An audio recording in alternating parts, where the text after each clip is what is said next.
उद्धव ठाकरे यांच्या सभेपूर्वी ठाण्यात अज्ञात व्यक्तींनी वादग्रस्त बॅनर लावल्याने तणावाचे वातावरण निर्माण झाले आहे। या बॅनरवर वादग्रस्त मजकूर लिहिल्याने ठाण्यात ठाकरे गटाच्या कार्यकर्त्यांकडून गोंधळ करण्यात आला।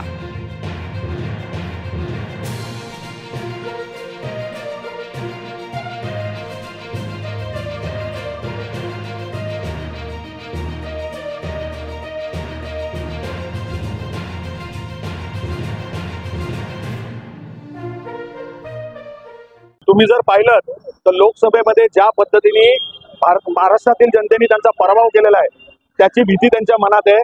आज आमचा वाघ म्हणजे आमचे पक्षप्रमुख उद्धवसाहेब ठाकरे आज स्वतः ठाण्यात येत आहे, त्याची धास्ती कुठे त्यांनी घेतलेली आहे। त्यामुळे असे निनावी बॅनर लावायचं काम त्यांनी केलंय। हिंमत होती तर नाव लिहायचं होतं।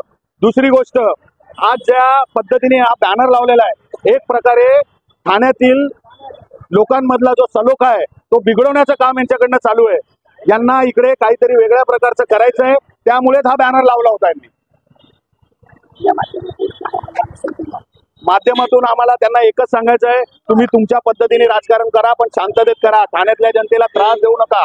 याच्यामुळे जे काय लफडे होतील याला जबाबदार तुम्ही असतील। बैनर लगाया देना तो आपको भी समझ रहा है, सबको पब्लिक को समझ रहा है, ये काम होना ही नहीं चाहिए ठाणे के अंदर। एक तो नौकरी चाकरी नहीं है किसी को, लोग वैसे ही परेशान है और दूसरे काम में आप लोगों को परेशान कर रहे हैं। आप अच्छा काम कर रहे हैं, आप करते रहो। कौन विरोध करता है? कोई नहीं करता। जिसका विरोध अच्छे काम को थोड़ा विरोध होता है। इसके लिए स्टैंडबाजी कीजिए, बैनर लगाए, तो बाकी कुछ उसका कारण नहीं है। नहीं, जब जब ऐसा होएगा तब तक ऐसा ही होएगा, बस ऐसा कुछ नहीं है, बाकी कुछ नहीं है। हम पुलिस को भी कंप्लेंट किया, पुलिस ने नहीं निकाला, इसके लिए कार्यकर्ता को निकालना पड़ा बैनर।